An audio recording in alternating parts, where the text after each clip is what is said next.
kabarnya Pak hari ini? Alhamdulillah sehat. Pak, gimana juga sebaliknya? Alhamdulillah baik juga Pak. Mohon izin Pak, saya ada kegiatan untuk mewawancarai Bapak dalam kegiatan pengambilan berbasis keputusan dilema etika.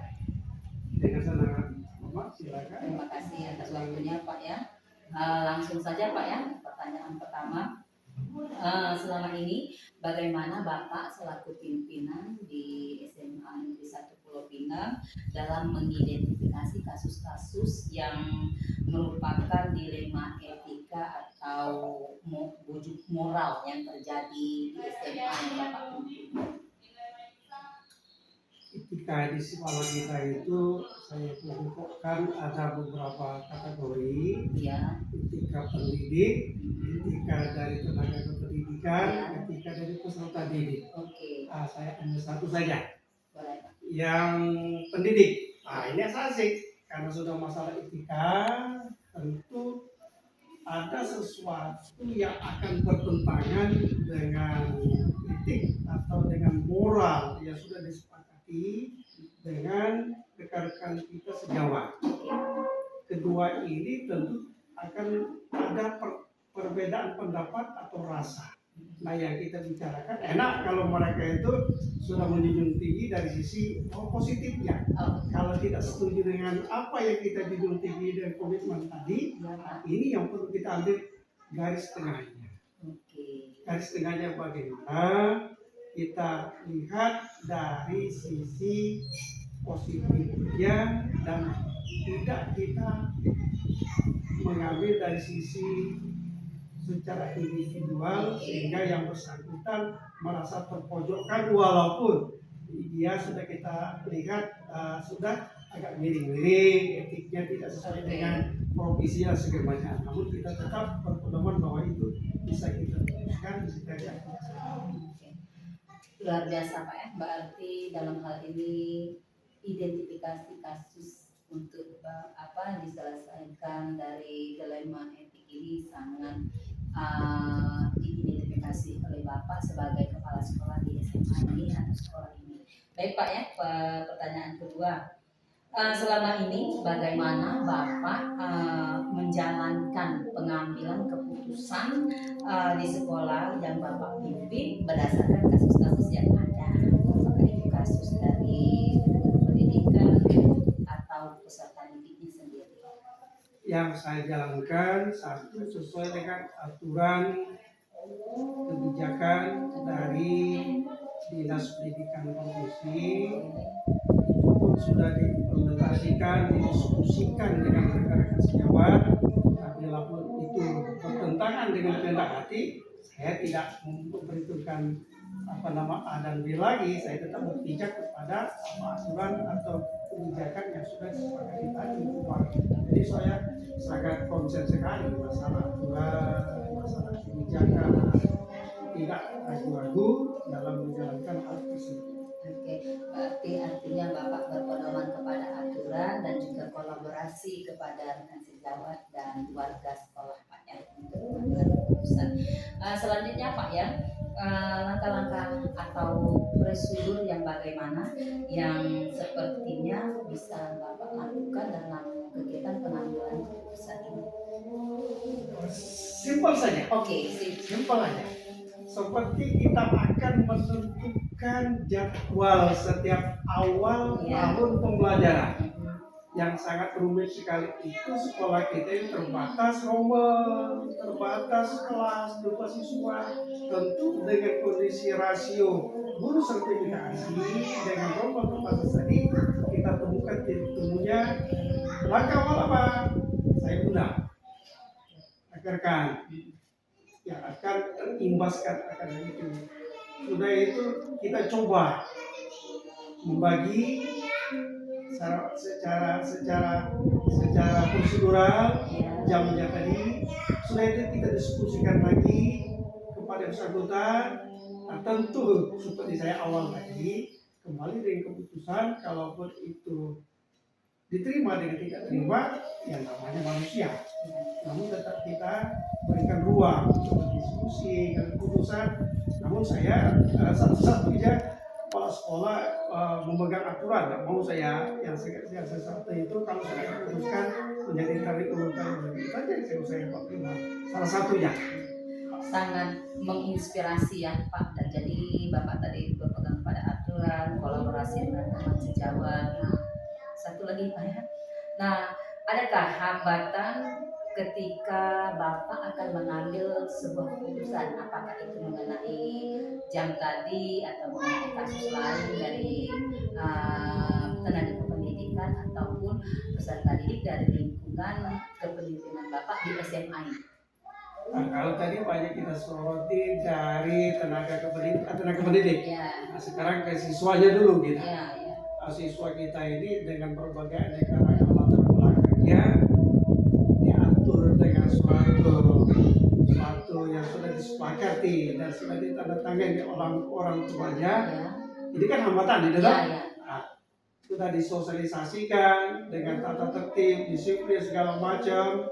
Nah, di perjalanan untuk kita kembalikan dengan kesepakatan bersama tadi, itu selalu akan menjadi suatu kerikil-kerikilnya, baik pelaksanaan siswa sendiri ataupun guru kita sendiri ataupun tenaga pendidik sendiri. Jadi itu merupakan suatu tantangan dan menjadi suatu hal yang menjadikan suatu untuk menjadikan solusi evaluasi ke depannya.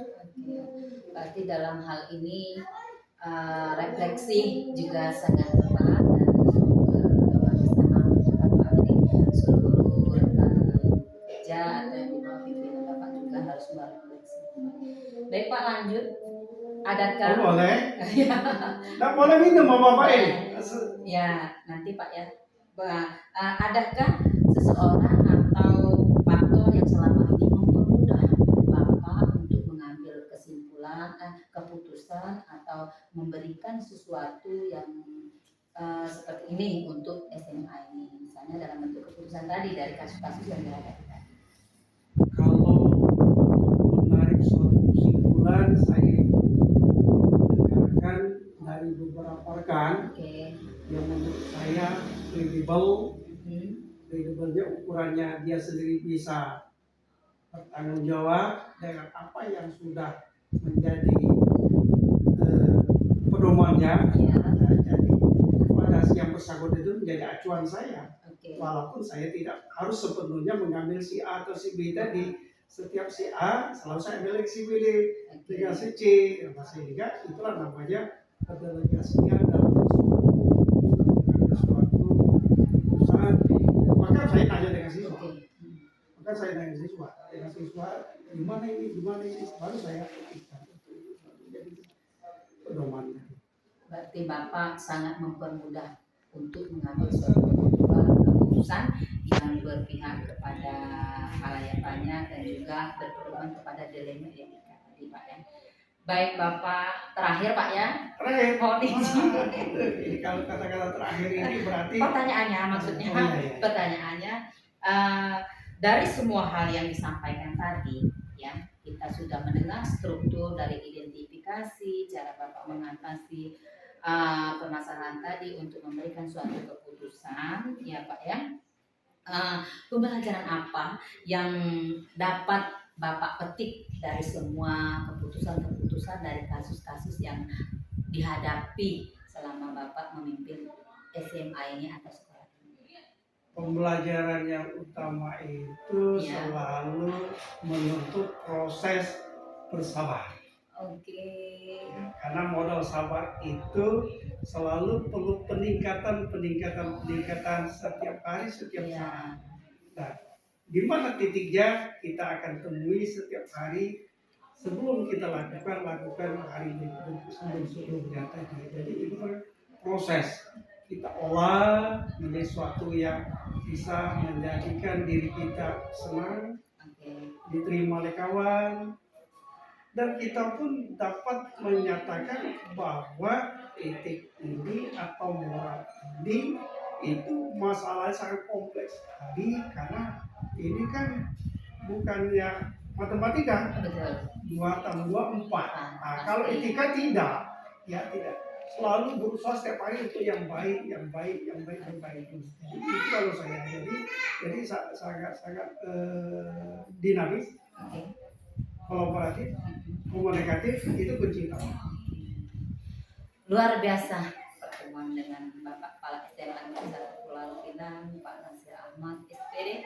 Terima kasih atas kesempatan waktunya dan mengizinkan saya untuk berwawancara dalam kegiatan hal ini. Sangat menginspirasi buat saya, dan kesabaran tadi yang akan saya coba terapkan dalam diri saya. Sekali lagi selamat, semoga Bapak tambah sukses, sehat selalu. Amin. Terima kasih, Pak. Sukses semua. Terima kasih Pak ya waktunya. sama-sama. Assalamualaikum warahmatullahi wabarakatuh. Waalaikumsalam warahmatullahi wabarakatuh. Assalamualaikum warahmatullahi wabarakatuh, Bu Endang. Waalaikumsalam. Apa kabarnya hari ini? Alhamdulillah baik Bu, Ibu. Alhamdulillah baik. Maaf Bu, izin mengganggu waktunya sebentar. Untuk kegiatan, saya ada kegiatan untuk wawancara sebentar. Jadi mungkin basis 16%. Langsung saja Bu, Boleh. bisa dimulai. Oke. Pertanyaan pertama mungkin Bu ya. Selama ini bagaimana Ibu Endang untuk mengidentifikasi kasus-kasus yang ada di sekolah? Baik Ibu, selama saya menjabat Pak Sekolah, Ya, untuk mengidentifikasi kasus-kasus atau persoalan-persoalan sekolah, tentunya saya sering membuat list atau catatan, mana kasus-kasus yang atau permasalahan yang bisa dikatakan berat, mana yang ringan. Lebih dulu saya identifikasi. Nah, untuk mengidentifikasi biasanya saya mengkonfirmasi kepada pihak-pihak yang bisa dikatakan yang berhubungan dengan hal tersebut. Jadi saya buat list, saya lihat tingkat kesulitan. Kalau memang itu perlu penyelesaian dengan pihak-pihak tertentu, maka saya mengajak pihak-pihak tertentu untuk menyelesaikan. Tapi kalau itu masalahnya tidak terlalu berat, maka mungkin saya langsung menyerahkan kepada rekan-rekan guru seperti wali kelas ataupun para wakil. Seperti itu Ibu. baik BA sangat tersusun dan sangat teridentifikasi untuk kegiatan khususnya berarti sudah pada dilema etika yang kita inginkan dalam kegiatan ini. Lanjut Bu ya, pertanyaan kedua. Selama ini bagaimana Ibu menjalankan pengambilan keputusan dalam kasus-kasus tersebut? Oke. Jadi setelah saya mengidentifikasi tadi, saya mengambil keputusan tentunya tidak mengambil keputusan dengan satu sudut pandang. Iya. Nah, tentu saya perlu pendapat dari beberapa pihak, apalagi kalau itu kasus-kasus yang berhubungan dengan dilema etika, Bu ya. Iya. Kita ini kan terkadang sulit menentukan mana yang terbaik. Nah, untuk itu saya butuh pendapat rekan. Bahkan kalau memang perlu saya koordinasi ke dinas, maka saya koordinasi ke dinas sebelum saya memutuskan mana solusi yang terbaik. Jadi saya tidak hanya mengambil dari satu sudut pandang, tetapi saya lihat dari berbagai sisi. Tentunya saya juga melihat dari aspek ini jangka panjangnya seperti apa. Oh iya. Jangan sampai kita hanya mengambil keputusan melihat dari sisi pada saat itu selesai, tapi kita lihat juga ini kedepannya seperti apa. Apalagi kalau yang hal berhubungan dengan dilema etika, Bu ya. Terkadang kan kita dihadapkan dengan kondisi semuanya benar, itu terbaik semua, tapi kita harus melihat mana nih yang paling terbaik. Ya, tentunya untuk memutuskan supaya itu tidak salah, saya perlu koordinasi dengan rekan-rekan guru di sini. Bahkan kalau memang memungkinkan, saya berkoordinasi dengan atasan langsung yaitu dinas pendidikan. Ya, jadi luar biasa, artinya Ibu Endang sebagai kepala sekolah memang sudah tersusun dan terstruktur untuk mengambil langkah-langkah tersebut dalam mengatasi kasus di dilema etika ini ya. Nah, kemudian Bu ya, langkah-langkah apa saja sih yang biasanya yang Ibu ambil ketika Ibu memecahkan atau memberikan solusi dari kasus ini? Itu tadi yang pertama saya harus mengkonfirmasi dulu, ke pihak yang mungkin berhubungan dengan kasus atau persoalan itu. Ya. Jangan melihat dari satu sumber. Jadi saya biasanya memanggil teman-teman ataupun rekan-rekan guru. Mungkin dalam hal ini saya sering melibatkan para wakil ya sebagai bisa dikatakan rekan kerja yang langsung berhubungan. Nah, di sini saya bertanya, mengkonfirmasi masalahnya seperti apa. kemudian apa yang diakibatkan dari masalah tersebut, dan dari sini baru kami cari solusi. Nah, untuk mencari solusi ini kami tidak, tadi kembali lagi kami selalu berkolaborasi. Jadi dari beberapa pendapat kami list, kami catat, nah mana yang bisa kami lakukan, dan tentunya kembali lagi ke kesanggupan atau kapasitas kita, Bu ya. Terkadang kita ini kan, maaf walaupun sudah menjadi kepala sekolah, Ya. kita ini punya keterbatasan, Bu. Maka kita kadang butuh pendapat rekan-rekan. Makanya untuk menyelesaikannya, langkah-langkahnya tadi, pertama saya mengkonfirmasi ke pihak yang bersangkutan langsung apa sih yang menyebabkan hal itu terjadi. Kemudian saya berkolaborasi dengan rekan-rekan bagaimana ini penyelesaiannya. Nah, kalau penyelesaiannya ini sulit kami lakukan, maka kami butuh pendapat pihak lain, mungkin sebut saja mungkin pengawas, komite, bahkan mungkin tidak menutup kemungkinan ke dinas pendidikan. Nah, setelah itu kami dapatkan, solusi itu kami dapatkan, dan memang kami rasa itu bisa kami lakukan di sekolah, maka kami eksekusi. Nah, tentu setelah lakukan tidak didiamkan ataupun tidak ada penindaklanjutan, tapi kami evaluasi oh bahwa tindakan seperti itu kelemahannya apa, keunggulannya apa. Nah, kalau memang banyaklah kelemahan, maka perlu kami tindak lanjut. Nah, seperti itu Ibu mungkin langkahnya sejauh ini. Masya Allah, luar biasa penjelasan dari Ibu secara urut dan terstruktur. Artinya rekan kerja atau guru lain itu adalah kolaborasi yang baik untuk mengambil sebuah keputusan.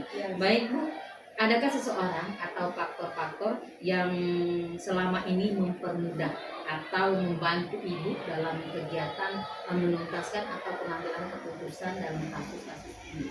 Oke, tentu banyak sekali Bu, karena seperti yang saya bilang tadi, saya ini sebagai kepala sekolah sangat menyadari banyak sekali kekurangan, terutama dalam hal mungkin kedewasaan ya, kedewasaan dalam hal bertindak. Tentu dalam hal ini saya sangat sejauh ini banyak dibantu oleh rekan-rekan guru yang kita sebut saja ya guru senior Bu ya, karena bapak ibu guru yang masa kerjanya kita tidak usah tanyakan lagi, bagi saya mereka ini orang yang luar biasa. Kalau mereka ini punya kedewasaan apa ya dalam hal menyikapi persoalan itu sangat tenang, kemudian sangat apa ya sabar. Nah, kita yang masih muda ini terkadang hal itu yang perlu banyak belajar. Emosi ya. Nah, ini saya banyak belajar dari bapak ibu. Alhamdulillah kami di sekolah ini aset sumber daya manusianya luar biasa Ibu. Jadi kami banyak sekali rekan guru yang kalau kita sebut saja lah ya, guru-guru senior, ada TU senior. Nah, mereka yang banyak membantu. Nah, kemudian alhamdulillah juga sejauh ini di sekolah ini saya sangat melibatkan rekan-rekan guru tadi.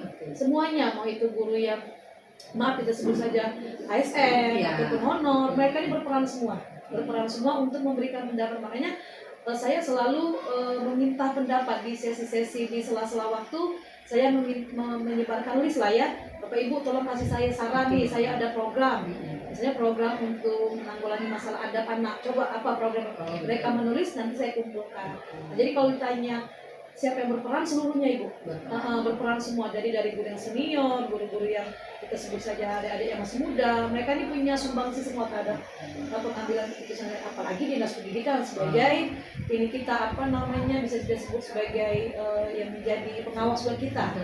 Mereka sangat berperan sekali, pengawas juga itu Ibu.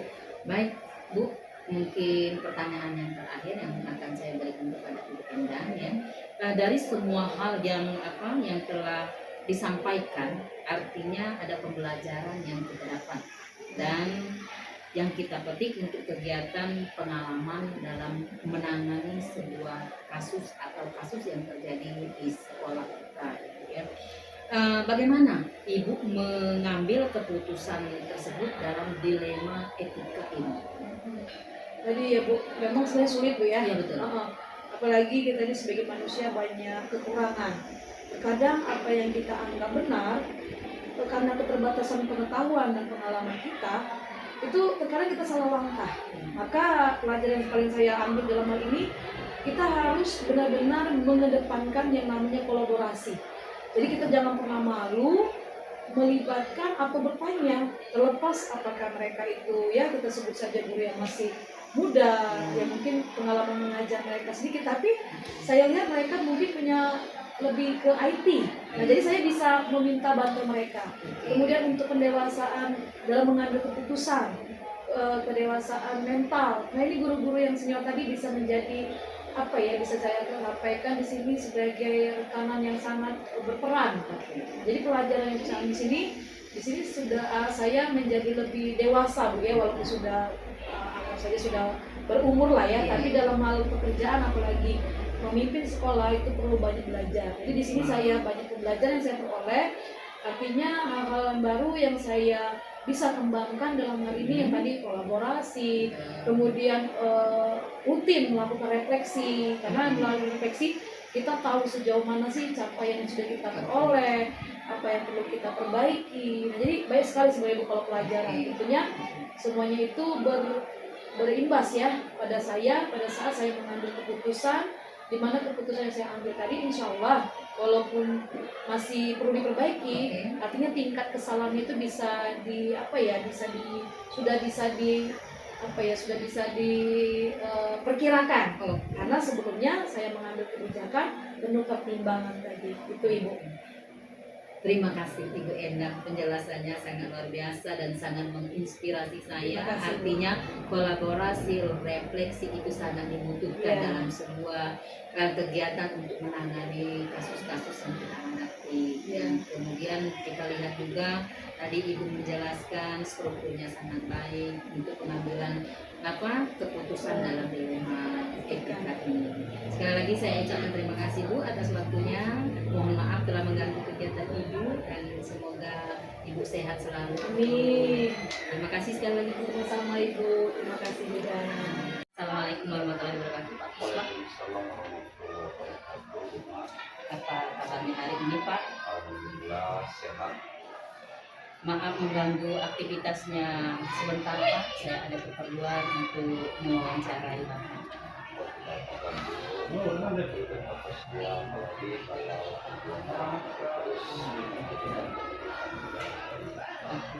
Terima kasih Pak atas kesediaan waktunya. Di sini kami ada beberapa pertanyaan Pak ya mengenai kegiatan kami ini. Jadi nanti apakah Bapak bersedia untuk ditanya atau diwawancarai Pak?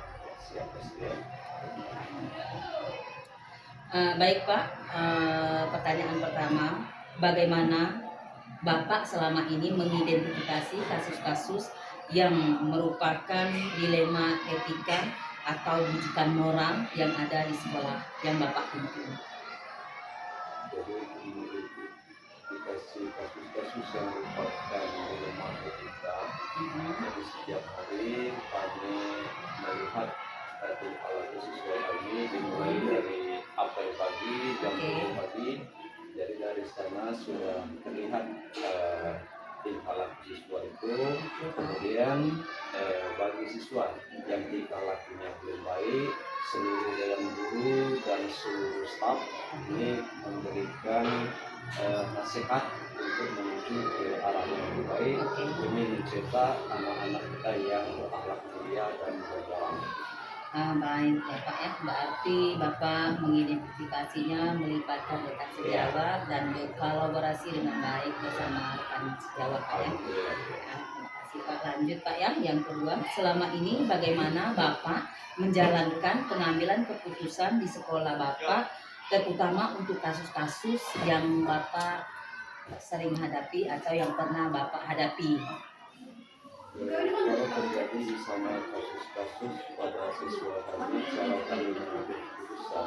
Ya. Yang pertama, kami identifikasi dulu yang berkasus itu kelas berapa. Ya. Jadi saya delegasikan dulu kepada guru-guru saya, guru kelas khususnya, untuk menyelesaikan itu. Lalu nanti bersama-sama dengan kepala sekolah, dan jika perlu kami akan memanggil orang tuanya untuk berkoordinasi demi memecahkan permasalahan tersebut, dan supaya kalau permasalahan itu tidak baik jangan berlanjut ke depan. Berarti Bapak juga melibatkan orang tua atau wali, kemudian komite dan lain sebagainya ya Pak ya untuk memenangkan kasus-kasus yang ada. Baik Pak ya, pertanyaan selanjutnya, langkah-langkah prosedur seperti apa yang bisa Bapak lakukan selama ini dalam menangani kasus-kasus yang Bapak ceritakan tadi? Dalam menangani kasus-kasus ini, yang pertama ya kami kalau seandainya nanti memang ada satu yang berkebutuhan khusus, ya tentunya dia mendapat perlakuan khusus walaupun pendidik kita belum ada yang pendidikannya untuk pendidikan inklusif tersebut. Oke. Jadi kami telah bersama-sama tadi melaksanakan pembinaan dengan tidak jenuh-jenuhnya karena itu merupakan tanggung jawab kami, Ya. dan tentunya tujuan kami adalah untuk memperbaiki moral anak tersebut dan lagi sampai terjadi kasus-kasus yang tidak kita inginkan. Oke, betul sekali. Jadi kita harus mengantisipasi daripada timbulnya kasus dan mencegah terjadinya kasus. Oke, berikutnya Pak Yang, hal-hal apa saja yang selama ini yang merupakan tantangan atau Bapak dalam pengambilan keputusan pada kasus-kasus dilema etika ini yang terjadi di sekolah Bapak? Jadi kalau ada kasus-kasus sebenarnya tantangan itu sangat kecil, Ya. yang mungkin ini disebabkan oleh ketidaktahuan orang tua, keterbatasan pengetahuan barangkali. Karena maksud kami begini, terkadang ada orang-orang tua ini yang tidak terima kalau Iya, betul. anaknya dikatakan punya kekurangan di sekolah ini. Jadi sebenarnya itu merupakan tantangan karena kita menyadari bahwa pendidikan ini akan berhasil apabila pihak keluarga, sekolah dan masyarakat yang menanganinya. Oke, berarti kita harus lebih berpikir positif saja Ya, dalam ya. mengatasi kasus Ya, karena ini. kita terkadang maklum dengan pendidikan orang Betul. tuanya bagaimana. Jadi yang penting bagi kami masalah tersebut terselesaikan. Oke, oke. Maaf, masih lanjut Pak ya? Ya, silakan. Ya, kemudian apakah Bapak memiliki sebuah katakanlah jadwal tertentu dalam sebuah kasus untuk menyelesaikannya, dan apakah Bapak langsung menyelesaikannya di tempat kerja atau sekolah yang Bapak pimpin? Caranya kami begini ya, di setiap terutama guru kelas, di administrasi guru kelas itu ada namanya buku bimbingan dan pemulihan, walaupun kita mengetahui bahwa di sekolah dasar ini belum ada guru BK. Jadi melalui itu kami bermusyawarah dengan guru dan sudah menjadi kebiasaan dan kesepakatan kami di sini, jika terjadi kasus silakan diselesaikan. Yang pertama memanggil siswa dan tentunya tanggal kejadian dan segala macam cara penyelesaiannya berikut dan bagaimana itu diselesaikan dulu oleh guru kelas. Nah seandainya guru kelas umpamanya tidak mampu untuk menyelesaikannya, baru bersama-sama kepala sekolah dan orang tua murid. Berarti runut sekali Pak ya, dari panggil siswa, wali kelas, kemudian panggil orang tua, dan langsung kalau misal agak berat ke kepala sekolah. Luar biasa cara pengambil keputusan berbasis kepemimpinan ini untuk Bapak ya Pak ya. Ada beberapa lagi untuk yang saya tanyakan Pak ya.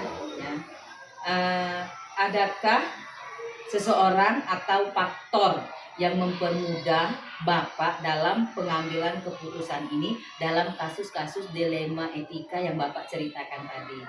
Ya, benar, faktor yang mendorong hal ini di sini terus terang saja, terutama dari pihak komite sekolah yang sangat memberikan support seandainya ada permasalahan di sini. Jadi melalui kesempatan ini juga mau mengucapkan terima kasih kepada komite sekolah. Kemudian masyarakat sekitar sangat mendukung kami, termasuk di pemerintahan Desa Jatim. Alhamdulillah Pak ya, semuanya mendukung dari komite, pemerintahan, juga mungkin rekan sejawat kita sendiri, itu yang pasti ya Pak ya.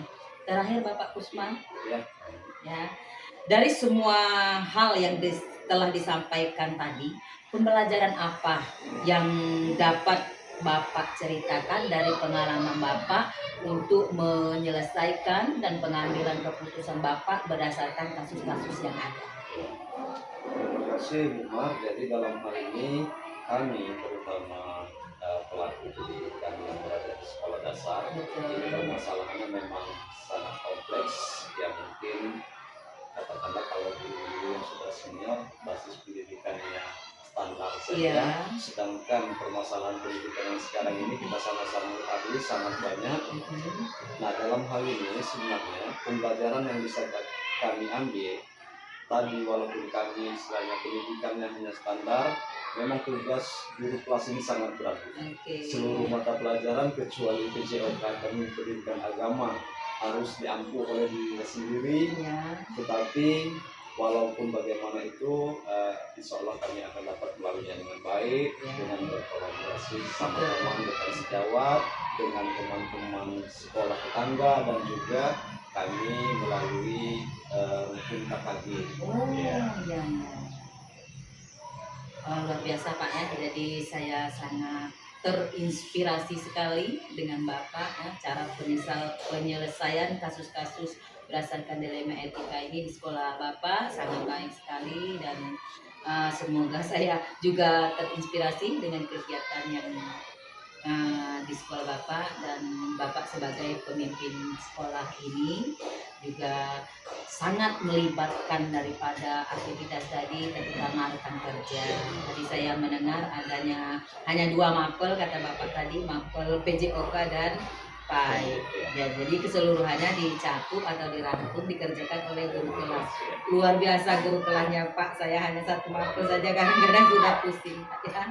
Terima kasih Pak, semoga saya bisa mencontoh kepemimpinan yang Bapak lakukan sekarang ini, dan maaf sudah mengganggu jam kerja Bapak, waktu Bapak untuk kegiatan saya ini. Sekali lagi sukses terus untuk Pak Kusma dan sehat selalu untuk Pak Kusma. Terima kasih Pak. Kami juga Bu Man Ya. terima kasih melalui wawancara ini merupakan pencerahan juga bagi Oke. kami, merupakan terutama bagi saya sendiri ini merupakan Oke, Masya Allah, luar biasa, barakallah Pak Kusma.